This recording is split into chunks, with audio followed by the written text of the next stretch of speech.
Olá, pessoas! Está no ar mais um episódio do Elas Pode Unila, ou, para quem é hispanohablante, Ellas Pode Unila, um podcast com e sobre mulheres trabalhadoras e estudantes da universidade. Como você já sabe, o Elas Pode Unila, ou Ellas Pode Unila, é uma realização da Secretaria de Comunicação Social e estamos abordando o universo feminino na universidade em suas mais variadas vertentes. Ao longo desses episódios, estamos conversando com professoras, servidoras técnico-administrativas, terceirizadas e alunas da Unila e adentrando seus mundos, conhecendo as suas histórias e as suas visões. Vamos falar também sobre mulheres latino-americanas que inspiram a nossa comunidade acadêmica e sobre protagonismos femininos na cultura, na política e na sociedade latino-americana em geral. Eu sou a Maria Aparecida Weber, Cida Maria. E eu sou a Mayara Godoy. Este podcast é veiculado quinzenalmente nas plataformas de streaming e nas mídias sociais da Unila.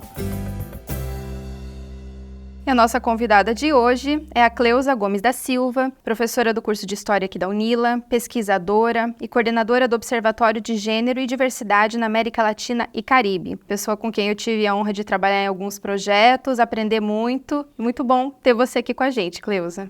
Com certeza. Quando a gente fala sobre pesquisas de gênero, né, a Cleusa é um dos primeiros nomes que vem, né, na nossa cabeça, é uma referência, né, não só na Unila, mas na Tríplice Fronteira e afora, né. E recentemente, né, lançou um livro que está fazendo muito sucesso, intitulado É Possível Ser Feliz no Casamento? Discurso Médico e Crítica Literária Feminista no Brasil Moderno, né? Eu já tô aqui com o meu, comecei a ler, ainda não consegui terminar, mas promete. Pois é, Cida, eu ainda não obtive a minha cópia, porque eu já fiquei sabendo que já está esgotado, que já esgotou no lançamento. Vamos precisar aí esperar a próxima remessa, né? Então, assim, a gente já sabe que o livro é um sucesso, mas a gente vai falar de muita coisa aqui, inclusive do livro, né? Vamos saber toda essa história da professora Cleusa. Exatamente. Então, Cleusa, conta pra gente, né? Como que começou a sua trajetória lá de trás, antes da Unila ainda, como que foram os caminhos que trouxeram você até aqui? Bem, bom dia, buenos dias, né? Quero agradecer imensamente o convite para participar desse projeto, um projeto interessante, um projeto que dá voz às mulheres. Gostaria de começar esse podcast agora, não conseguiria começar se eu não falasse, né? Nós tivemos em 2 dias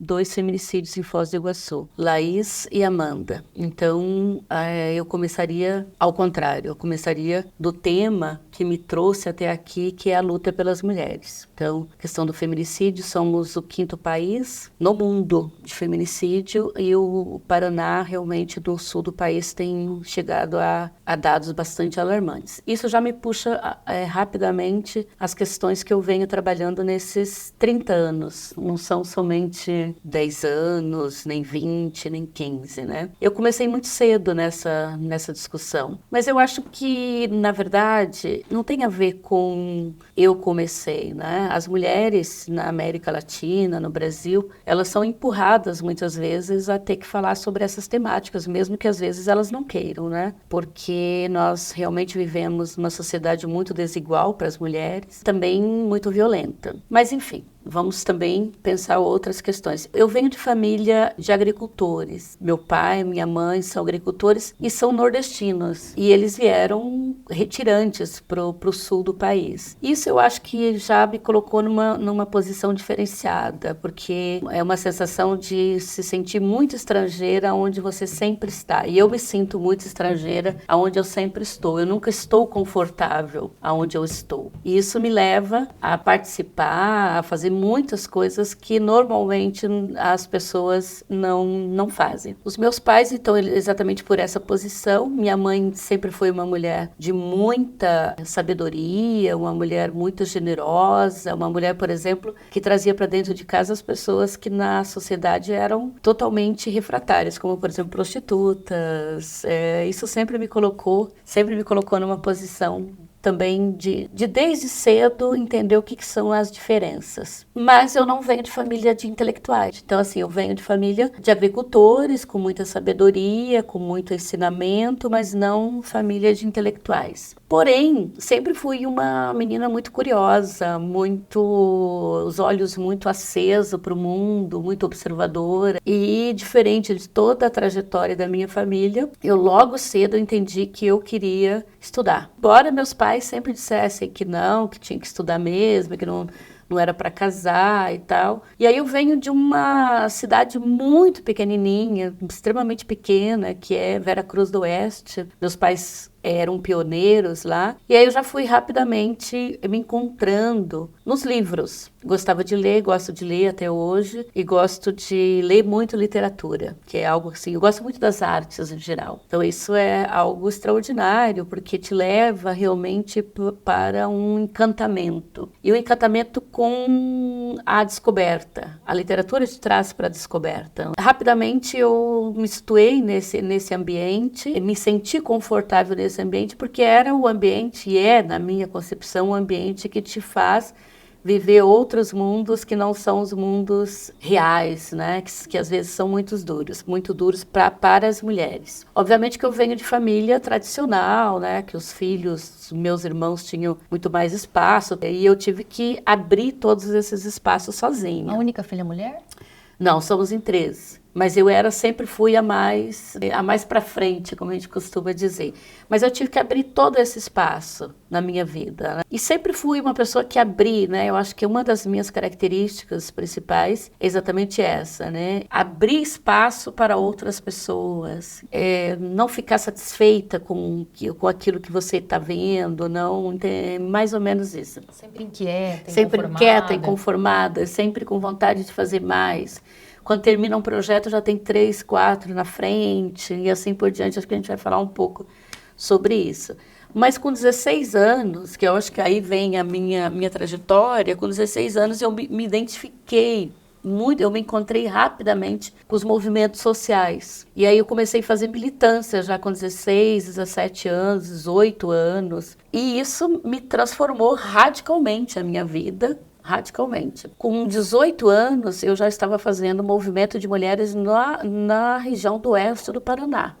Que para uma jovem de 18 anos, isso era absurdamente muito cedo. Porque eu não estava no movimento secundarista, eu estava realmente dentro de um movimento fazendo militância. Nesse contexto, eu já consegui me situar o que eu queria estudar. E aí eu queria estudar direito, eu queria estudar história, fiz os vestibulares, naquela época eram os vestibulares, e passei em todos, né? Mesmo sem ter feito cursinho, sem ter vindo de uma família, né? Passei exatamente porque eu acho que eu gostava de ler. E aí acabei ingressando realmente no curso de História, em Marechal Cândido Rondon, na época, na UniOeste. Passei muito bem, acho que passei em segundo, terceiro lugar. E lá eu já me encontrei com uma historiadora muito conhecida e muito interessante, que é Michelle Perrault. Michelle Perrault é uma francesa. Foi a que começaram os estudos da história das mulheres na França. Ela tem uma coletânea de história das mulheres e tal. E aí eu encontrei aquele trabalho dela, eu ganhei, na verdade, de um professor. E era um professor que eu era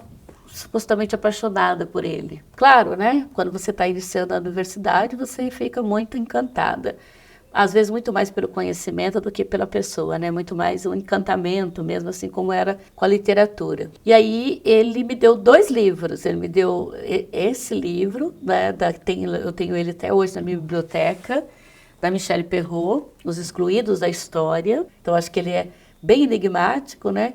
E o Michel de Foucault, pensador francês, que depois eu fui fazer o meu mestrado com a pessoa que trouxe esse pensador para a história. Então, imagina, não entendi nada absolutamente, mas li todo o livro, porque é assim o conhecimento, né? Ele parece difícil no início, mas depois que você começa a lê-lo e tal, ele vai ficando muito tranquilo, vai fazendo conexões. Ele vai fazendo conexões e tal, e a aventura do conhecimento mesmo, tá? Eu, nesse momento, eu me apaixonei totalmente e já tive a certeza. Então, assim, eu acho que eu sempre fui uma pessoa que eu decidi tudo muito rápido, entende? Não que eu tenha certeza, mas eu tenho clareza. Né, até hoje. Eu não me sinto uma pessoa que se engana muito com muitas coisas. Entende? Eu tenho muito foco no que eu faço. Naquele momento, eu disse, eu vou fazer História das Mulheres. Eu vou estudar História do Gênero. E assim eu fiz, né? Fui para a UFPR, que é a maior universidade, naquele momento era a maior universidade do Paraná, né? Agora nós temos a UNILA, mas é a nossa universidade centenária, tá? Que é a Universidade Federal do Paraná, onde assim, formou praticamente toda a intelectualidade brasileira e também paranaense, né? Mais paranaense, mas saíram muitas pessoas daqui. Você transferiu de Marechal? Eu já vislumbrei que em Rondon eu não ia conseguir dar os voos que eu precisava dar, né? Naquele momento eu tinha 20 anos. Então, eu fui para Curitiba. Hoje, por exemplo, nós olhamos, né, os nossos alunos e tal. Eu fui com uma cara e a coragem, sozinha. Fui sozinha, literalmente. E aí tive a ajuda de muitas pessoas e tal. E lá eu já me identifiquei rapidamente com a professora Ana Paula Vosne Martins, que também era uma professora. Nós recebemos ela aqui agora no colóquio de gênero. Me identifiquei com ela. Para não ficar muito nessa questão muito acadêmica, a minha identificação nunca foi porque a pessoa é acadêmica, mas com a visão de mundo que ela tem, como é que ela olha o mundo, né? Como é que ela vê o mundo. Então, era uma professora jovem, bonita, muito bonita. Ana Paula Vosne Martins sempre foi uma mulher muito bonita, muito sedutora, e, ao mesmo tempo, também muito apaixonada por aquilo que está fazendo, né? Porque você precisa realmente ter muita paixão pelo que você está fazendo.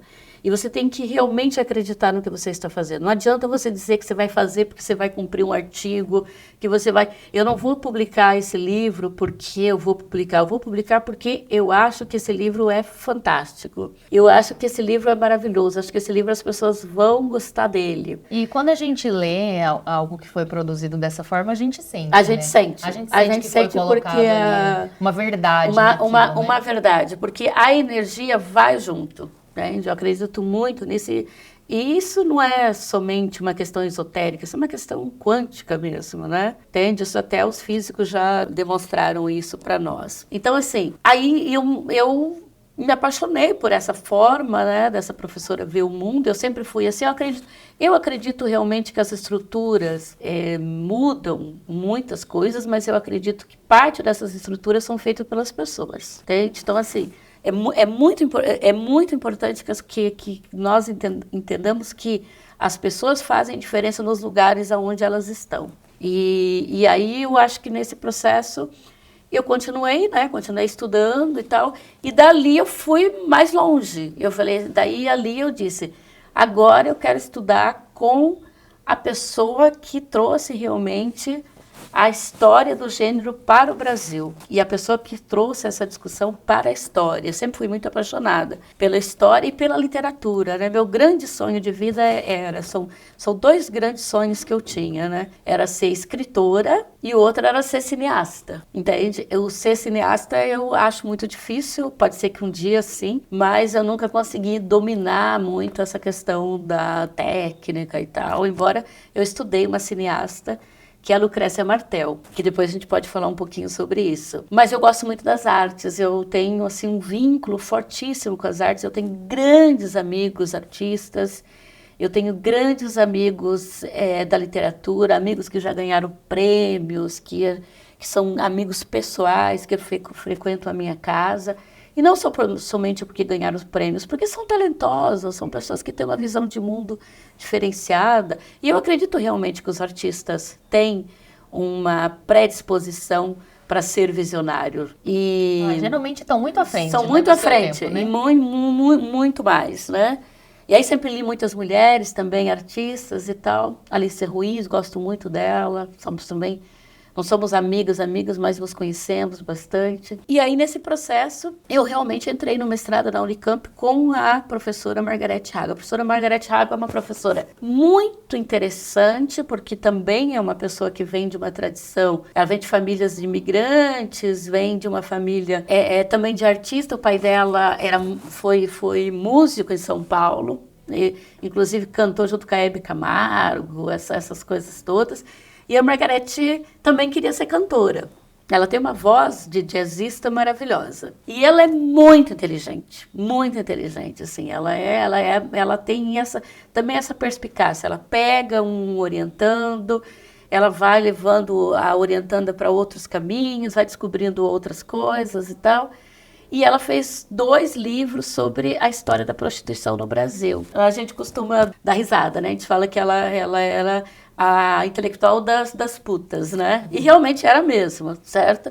E aí depois que ela fez esse trabalho, o Brasil inteiro fez trabalho sobre prostituição. Todos os trabalhos sobre prostituição do Brasil tem que passar por ela. E aí depois ela começou a trabalhar um pouquinho mais, né? Ela começou a trabalhar um pouquinho mais nessa discussão mesmo da história dessas mulheres. Ela fez um livro que é muito interessante, que é o Contar-se, contar sobre essas mulheres. E aí ela trabalhou com as protagonistas do feminismo no Brasil. É muito interessante. E fez a biografia da Lute Fabbri, que é uma uruguaia, que é anarquista e que montou, na verdade, toda a história do anarquismo no Uruguai. E daí toda essa sua coragem, essa sua curiosidade te levou para lá, ter essa oportunidade de trabalhar com a Margarete, né? E a sua dissertação que virou esse livro. Que virou esse livro, exatamente. E quando eu cheguei lá, e também ainda bastante jovem, bastante verde, né? Quando eu cheguei, ela me disse, a Margarete, porque eu queria trabalhar com o casamento no processo de modernização, porque esse livro, ele é um livro sobre o casamento. Então eu queria trabalhar como é que o casamento estava sendo pensado dentro do processo de modernização brasileira que começava em 1900 até 1940. Porém, eu estava trabalhando só com o discurso masculino, só com os médicos, porque havia uma preocupação muito grande naquele momento com a questão da eugenização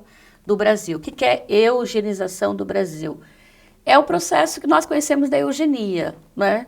De você fazer a depuração da raça, que havia uma interferência, né, uma influência muito grande desse pensamento aqui no Brasil, e com a figura do Renato Kell, que era um médico paulista. E aí a Margarete disse assim, não, vamos ver o que as mulheres estavam falando nesse momento. Os homens estão querendo normatizar, estão querendo dar um sentido para o casamento, estão querendo criar as condições ideais do bom casamento, né? O que é bom para eles? O que é bom? Será que é bom para elas? Exatamente. Aí a Margarete disse assim, mas veja, será que o que é bom para eles, será que essa felicidade que eles tanto falam, será que é importante também para as mulheres? Mas quem nós vamos atrás? Quem nós vamos trazer para essa história? Nós fomos atrás das mulheres literatas, mas não qualquer mulher literata, até porque não havia quaisquer mulheres literatas, porque nós estamos falando de 1900, 1910. Claro, no Brasil, as literatas já escreviam desde do século XVI, século XVII, né? Mas, assim, mesmo assim, eram muito poucas mulheres. E aí nós fomos atrás de fontes inéditas, por isso esse livro tem essa potência, certo?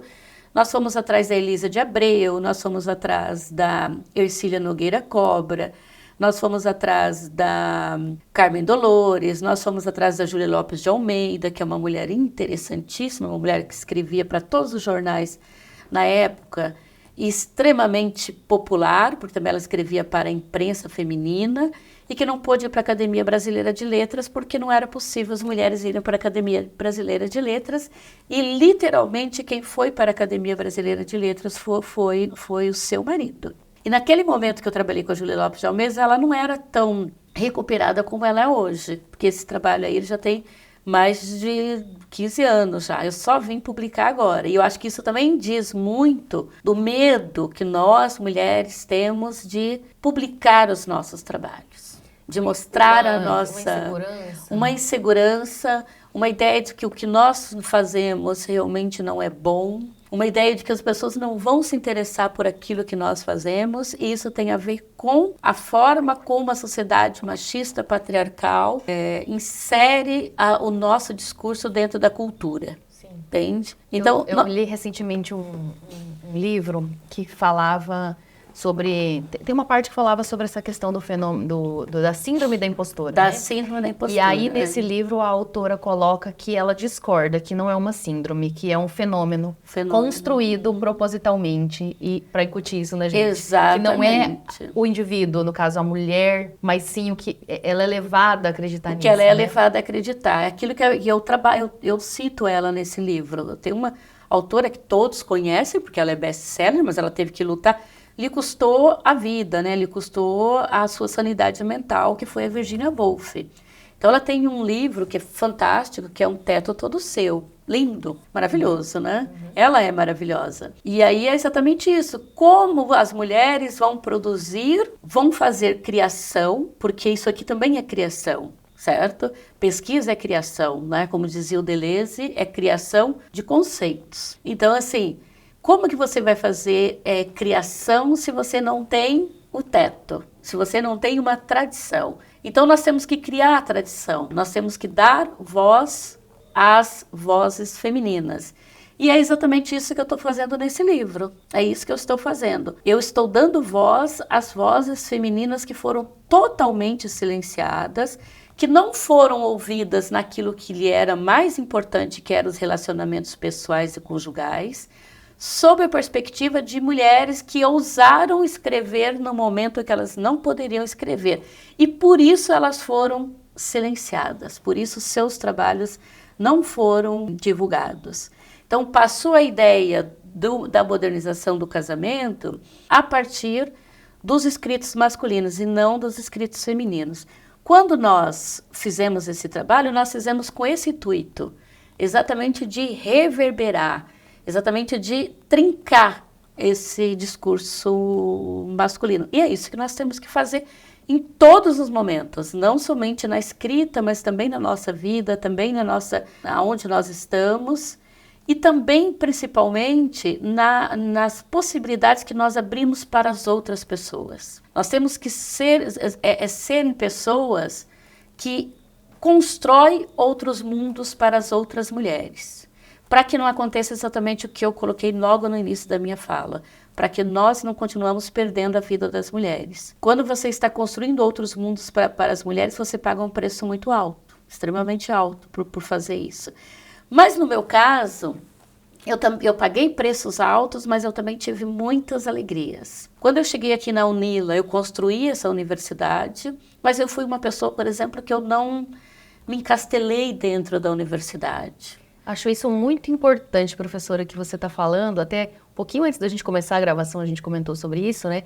E eu acho que só o título do seu livro já demonstra que ele rompe essa fronteira, né? Porque ele é um título provocativo, ele não é um título academicista, né, pomposo. Então, assim, qualquer pessoa que chegar numa livraria, sendo ela do meio acadêmico ou não, pode se interessar por esse livro. Eu acho que é aí que a gente rompe essa barreira, né, professora? Olha que interessante o que você está falando. Sabe quem que escolheu o título desse livro? A minha orientadora Margarete Rago, que é o maior nome dos estudos de gênero do Brasil. Se você olhar o currículo Lattes dela, você fica impressionada.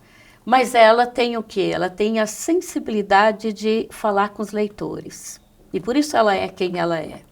Então, assim, quando eu fui publicar o livro, eu disse para ela, Margarete, eu queria um título, né? Os títulos dos trabalhos dela são muito interessantes. Só para te contar. O primeiro livro dela chama Do Cabaré ao Lar. O segundo livro dela chama Os Prazeres da Noite.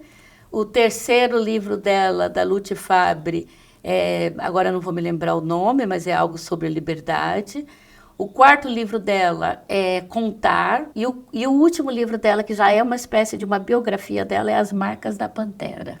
Olha só que títulos interessantes, que títulos, né, interessantíssimos. E aí, não, dá vontade de ler. Dá vontade de ler. Do que se trata, mas dá vontade de ler, né? E aí, que tem muito a ver, né, com As Marcas da Pantera dela. E aí, ela me disse assim, faz um título, assim, bonito, faz um título que as pessoas vão se interessar. Não faz um título assim. Daí ela já colocou o título, ela falou, é possível ser feliz no casamento? E pronto, né? E aí foi perfeito, foi maravilhoso. Porque as pessoas acham que é autoajuda, mas não é autoajuda. Aí quando vê o nome dela no prefácio, se é da academia, as pessoas já falam, Margarete Rago, né? E ao mesmo tempo também irrompe. Então as pessoas podem, né? E as perguntas, ontem eu cheguei aqui em cima na sala, eu vim para falar com os estudantes ficaram todos empolgados com o livro, e aí eu cheguei ali, a nossa servidora Patrícia falou assim, me conta, é possível ser feliz no casamento? Eu quero esse livro, entende? Já começou a falar, já começou a perguntar e tal, e aí você pega a pessoa pelo título, e aí você vai contando e tal. E tem mais uma questão também. Esse livro ele é muito gostoso de ler. Ele tem uma escrita fluida, ele não tem uma escrita acadêmica. E é muito assim, eu acho que é muito eu. Quem foi no lançamento do livro? Você não foi, mas você perdeu. Tá? Eu fui. A Cida foi. Era fantástico olhar aquela plateia. Primeiro que lotou, segundo que foi num bar, as pessoas estavam ali descontraídas. Já estão mais abertas, né? O lugar mais aberto. As pessoas, haviam grupos de todas as tribos, só para você ter ideia, tinha mulheres dos movimentos, tinha mulheres dos comitês, tinha a comunidade LGBT, APA+, tinha o pessoal da Itaipu, tinha várias autoridades, inclusive esteve o prefeito e a primeira-dama, teve 3, 4 secretários, 2 superintendentes, reitora, vários tais da UNILA, estudantes, orientando os amigos, enfim. Olha que força, né? O pessoal do bar, o pessoal da noite. Então, assim, meu filho, o pessoal do terreiro. Então, assim, tinha gente de todas as tribos, que é a minha cara, que é meu jeito de olhar o mundo, né? É generoso com o mundo, né? Você tem que ser mais... Se você quer que as coisas fluam, você precisa ser generoso com o mundo. E você só aprende com o mundo se você se abrir para o mundo. Se você se encastelar dentro de 4 paredes, você não...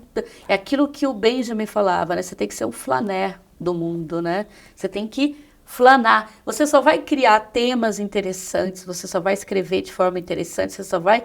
Se você flanar, né? Se você se dá, não adianta. Você tem que ser curioso, né? Com a vida. E foi o que aconteceu. E na UNILA eu sempre fiz isso. Eu sempre trabalhei com as pessoas da cidade. As pessoas da cidade têm uma relação muito boa comigo, como eu tenho com elas, mas eu não as trato como objetos. Eu trato elas como parceiras, como amigas, como colaboradoras. Eu trago elas todas para os meus trabalhos. E por isso eu criei alguns projetos muito bem sucedidos na UNILA. Um projeto que eu criei na UNILA, que a Cida participou, que foi muito bom, foi os Encontros pela Diversidade, que começou no ILACHE, junto com o professor Gerson, e que era para formar pessoas para a questão da diversidade. Então, era a universidade dando uma contribuição para a cidade. Formamos, fizemos várias formações, e hoje virou Rede Encontros pela Diversidade, que tem mais de 20 instituições que fazem parte e continua fazendo as suas ações pela cidade. Ganhou vida própria. Ganhou vida própria. E que só foi possível pelo seu perfil pelo mesmo. Meu perfil. Agregador de estar, né, todos os ambientes da cidade, com diferentes grupos. Porque é isso, né? A construção do conhecimento, que você já tinha falado, não é só na vida acadêmica, né? Só faz sentido se for compartilhado, se a comunidade fizer parte. Se a comunidade estiver junto. Todo mundo conseguir, de alguma forma, né, tá junto nessa construção. Se a universidade não conseguir mudar o seu território, ela não está cumprindo o seu papel de ensino, pesquisa e extensão. O conhecimento está no mundo, O conhecimento está no mundo. Ela tem, com a sua qualificação, ela pode contribuir, mas ela não pode olhar para a cidade de cima para baixo. Tem que ser um movimento compartilhado. E aí depois, logo em seguida, a universidade me convidou, naquele momento, para criar o Observatório de Gênero e Diversidade na América Latina.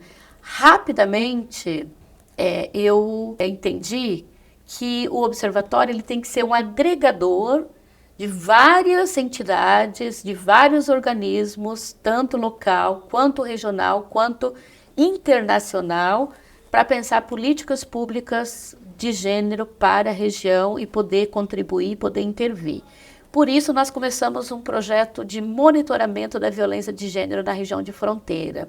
Eu submeti esse projeto à extensão, ganhei, na época acho que ficou em 5º lugar, ganhamos um bolsista, e abrimos o edital de pesquisadoras. E começamos o levantamento.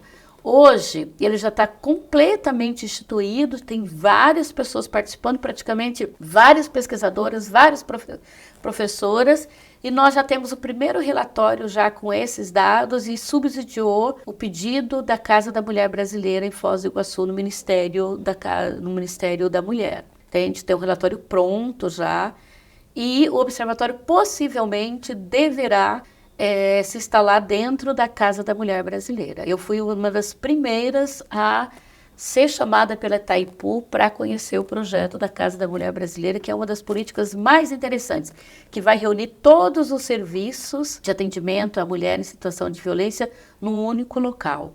E é um projeto que nós, da região de fronteira, vamos poder contar com ele. E é política pública que vai realmente resolver algumas questões, entre elas essa questão do feminicídio, né? Porque a casa, ela vai acolher muito mais rapidamente, ela vai dar retorno muito mais rapidamente. Então, assim, a minha história tem muito a ver com isso. Agora, nesse momento, para fechar, né? Tô vendo que o tempo está terminando. Eu tô numa pesquisa também muito interessante, que eu acho que a região de fronteira vai gostar muito, que eu estou fazendo a trajetória biográfica da primeira médica da região de fronteira, que é a Marta Schwartz. É o meu projeto de pós-doc agora, então eu vou tirar esse 1 ano exatamente para pesquisar. Ela é uma mulher fantástica, uma mulher que vem para a região nos anos 50, morre em 2005, e uma mulher totalmente desconhecida, mas ela criou uma escola de enfermagem, ela dirigiu um hospital, ela batizava, ela crismava, ela fazia tudo nessa região. Ela andava de barco e, enfim, ela tem uma história fantástica. Não vou fazer uma história de uma mulher além do seu tempo, porque as mulheres estão no seu tempo, elas estão na história. Então, nós temos que inseri-la na história, mas vou tentar perceber como essa mulher contribuiu nessa construção da região trinacional. El Ángel de la Selva, né? El Ángel de la Selva. Tem um museu em Porto Iguaçu, né? E pra gente realmente é uma história, uma personalidade desconhecida, né? Então, olha, mais uma vez, a necessidade, né? A necessidade de trazer... olhar essas mulheres. Essas mulheres. Trazer essa história, compartilhar, né? E aí vem uma história da medicina, vem uma história das mulheres, vem uma história biográfica. Então, vai ser a primeira vez que eu vou... entrar para essa discussão da biografia, porque aqui não é uma biografia, mas eu acho que vai ser muito interessante. E aí, quem sabe, depois vira um documentário. Aí eu realizo o próximo sonho de virar cineasta. É isso, professora. Eu acho que você só ainda não realizou, mas vai chegar lá. Já está na Unila, né? Tem o curso de cinema que... Temos que viver de sonhos, né? Temos que viver de projeções. E eu acho que é isso mesmo. Eu acho que como esse programa, não é um sonho de vocês? Então, nós temos, eu acho que as mulheres acabam sempre abrindo os caminhos, acho que vocês também, né? Eu, por exemplo, sempre fui muito ouvida pela SECOM, todas as vezes que eu fiz um projeto, eu fui chamada, e espero voltar aqui com o livro da Marta. Esperamos divulgar o resultado dessa pesquisa. Com certeza. E estando aí, Cleusa, com tantas mulheres inspiradoras, né, na sua vida, na sua caminhada, no final de cada programa a gente sempre pede, né, que a nossa convidada compartilhe alguma mulher latino-americana que foi protagonista em alguma esfera social, política, econômica, cultural, né? Você gostaria de compartilhar com a gente uma inspiração de mulher latino-americana para você? Olha, eu vou fazer assim, existem muitas, né? Eu tenho um apreço muito grande pela Margarete Raga, como eu já disse, pela minha orientadora, pela história dela, por ela ter aberto muitos caminhos para muitas mulheres na academia. Eu tenho um apreço muito grande pela Rita Segato, que é uma argentina que tem uma discussão muito importante para as mulheres da América Latina, de gênero e decolonialidade, colonialidade. Gosto muito também da Bell Hooks, americana, mas ela é interseccional, ela é negra, ela é lésbica, então ela traz todas essas questões. E ela tem uma questão que me interessa muito, porque ela vai para o campo da educação. Então, ela era aluna do Paulo Freire, então ela quer a mudança, mas ela quer a mudança da educação, que eu nem falei aqui, mas toda a mudança que eu penso, na minha concepção, está na educação, né? As mudanças precisam passar pela educação. Eu faço revolução pela educação, então eu acho que é mais ou menos isso. Então eu falei 3. E aí eu não gostaria também de deixar de mencionar as mulheres que me inspiram dentro da Unila, que são muitas. Muitas professoras, que eu não vou nem citar, eu vou falar muitas professoras, muitas técnicas como vocês, que são desbravadoras, e muitas estudantes também da universidade, que são inspiração o tempo todo. Às vezes, eu cresço mais com as estudantes em sala de aula do que com os livros que eu leio. E algumas também da cidade, também me inspiram bastante. Que bonito isso, professora. Acho que até é a síntese do que a gente está tentando fazer aqui também, né? Mostrar essas mulheres que, independentemente da categoria, né, docente, discente, tá, isso é uma categoria burocrática da organização da universidade, mas no cotidiano é uma construção coletiva. É uma construção coletiva, exatamente isso. Cada uma a partir do seu lugar, cada uma a partir das suas vivências, né? Mas das suas histórias. Vai construindo juntas. Eu acho que uma questão que nós não podemos esquecer aqui, de que toda a história tem singularidades. Então, quando vocês estão fazendo um programa como esse, vocês estão também dando voz a essas singularidades, mas que depois vai fazer um mosaico. E esse mosaico ele pode ser circular, ele não precisa ser de hierarquias, que um complementa o outro, entende? São várias histórias que compõem as outras histórias, né? Isso também dá um bom filme, né? Com certeza, olha a cineasta. Professora, muito obrigada, papo incrível. A gente sabe também que a sua agenda está super apertada, porque você está fazendo sempre muita coisa. Se a gente pudesse, a gente estendia o papo, mas já foi sensacional, assim, adorei. Conversaremos outras vezes, talvez, né? Com Tem certeza. muita coisa aí pra gente Eu que trazer. agradeço vocês. Maravilhoso, um clima muito bom e boa sorte no trabalho que vocês vão fazer para frente. Tomara que todas as mulheres possam sentar aqui e contar um pouquinho da sua história também. Com certeza. Obrigada, professora. Obrigada a todos os ouvintes, as ouvintes também, né? Obrigada aqui à minha colega Cida, a equipe da produção. E é isso, a gente espera vocês para o próximo episódio, né? Em breve. É sempre bom estar com essas mulheres de força, né? Seja aqui falando ou aí ouvindo a gente. Isso aí. Não se esqueçam de seguir a Unila nas mídias sociais, compartilhar esse conteúdo com mulheres, homens, com todo mundo que precisa ouvir. Saludos! Saludos!